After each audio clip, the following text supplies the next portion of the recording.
बहुमत मिली थी और सीटें मिली थी। तो ये बात कहने में कोई गुरेज नहीं है कि तब उस समय भारतीय जनता पार्टी के कथित चाणक्य ने अलग अलग क्षेत्रों से अलग अलग मतों के प्रतिशत का जो बिखराव था उसको समेटा था और भारतीय जनता पार्टी को एक मजबूत और प्रचंड बहुमत दिलाई थी। बहुत बड़ी भूमिका रही थी, खास करके अमित शाह की बात करें तो जिसके बारे में आप चर्चा कर रही थी, बिल्कुल सही है ये बात।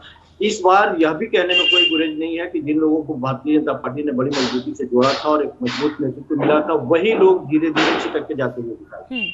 आश्चर्य की बात तो तब हुई जब जिन लोगों ने इन लोगों को जोड़ा था, चाहे स्वामी प्रसाद मौर्य हो या वो तमाम लोग जो भारतीय जनता पार्टी से मुंह मोड़ते हुए दिखाई दी, इन लोगों ने, जोड़ने वाले लोगों ने एक बार भी उसे रोकने की कोशिश नहीं की।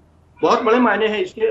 राजनीति में जो बातें कही जाती है उससे ज्यादा मायने उन बातों के होते हैं जो नहीं कही जाती, तो नहीं रोकने के भी बहुत बड़े मायने हैं। मैं दूसरी बात कह रहा हूँ कि पश्चिमी उत्तर प्रदेश में जिस तरह से भारतीय जनता पार्टी किसानों का आक्रोश, खास करके एक अल्पसंख्यक समुदाय का आक्रोश हो, या फिर उससे पूरब की तरफ बढ़ते हुए जो आक्रोश को दिखाई दिया, पिछले 4 टर्म के मतदान में हमने ये देखा कि भारतीय जनता पार्टी पिछड़ती हुई दिखाई दे रही थी। जी, तो आप मान रहे कि 4 चरणों के मतदान में बीजेपी पिछड़ती हुई दिखाई दे रही है और यहाँ पर समाजवादी पार्टी ने बढ़त बना ली है, ये आप मान रहे हैं।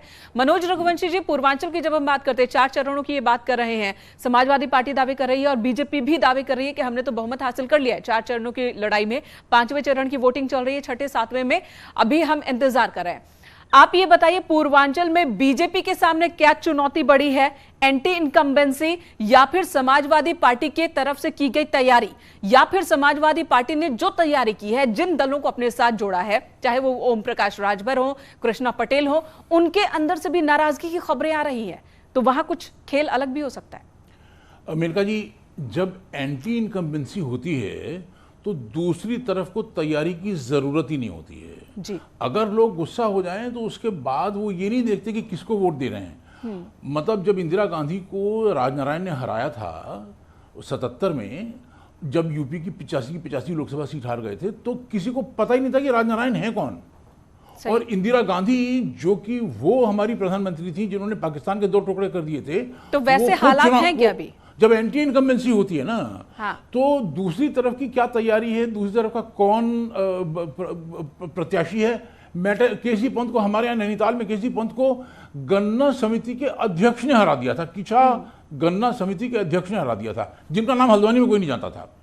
तो कहने का मतलब ये कि ये इस समय जो चिंता की, जो बीजेपी को चिंता है, जो प्रधानमंत्री के भाषण में जो उनकी आखिरी बात थी, वो अभी वो ये थी कि भाई आप लोग घर से बाहर निकलेंगे कि नहीं निकलेंगे, अपने पड़ोसियों से भी कहेंगे, दोस्तों कि आप लोग भी निकलिए, ये कहेंगे कि नहीं कहेंगे।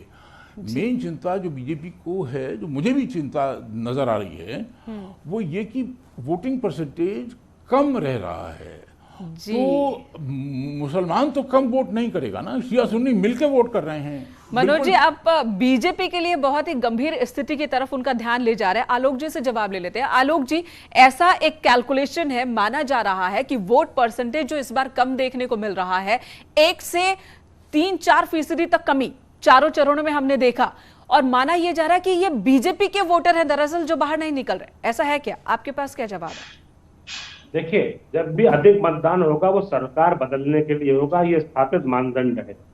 और जब भारत की जनता और उत्तर प्रदेश की जनता खासतौर से भारतीय जनता पार्टी की सरकार बनवाने में लगी है, तो मतदान पिछली बार से कम हो रहा है। क्योंकि आज इलाज के लिए उसको अपना जमीन और जायदाद और मकान बेचना नहीं पड़ता है। 5 लाख रुपए का उसको बीमा मिलता है, उसकी सुविधा मिलती है ना। आज गरीब के घर पे अगर रोटी और अनाज पहुंच रहा है, आज उस बच्चे की पढ़ाई के लिए उसकी फ्री में शिक्षा हो रही है, उसकी बालिका के लिए आज शादी के लिए 1 लाख रुपए सरकार दे रही है। ठीक है, इस पर और विस्तार से बात करेंगे, इस पर और विस्तार से बात करेंगे कि जो दावे हो रहे हैं बीजेपी की तरफ से या समाजवादी पार्टी की तरफ से, और अब तो बीएसपी और कांग्रेस दावे करे कि बहुमत से वो सरकार बना रहे हैं, उस पर भी विस्तार से बात करेंगे। वोट परसेंटेज पर भी बात होगी और आने वाले पूर्वांचल के मुद्दों पर भी। लेकिन एक छोटे से ब्रेक के लिए हमें रुकना होगा, और ब्रेक पर जाने से पहले आपको बता दें, अखिलेश यादव ने एक ट्वीट किया है। क्या ट्वीट किया है ये बता देते हैं। प्रतापगढ़ मामले को लेकर अखिलेश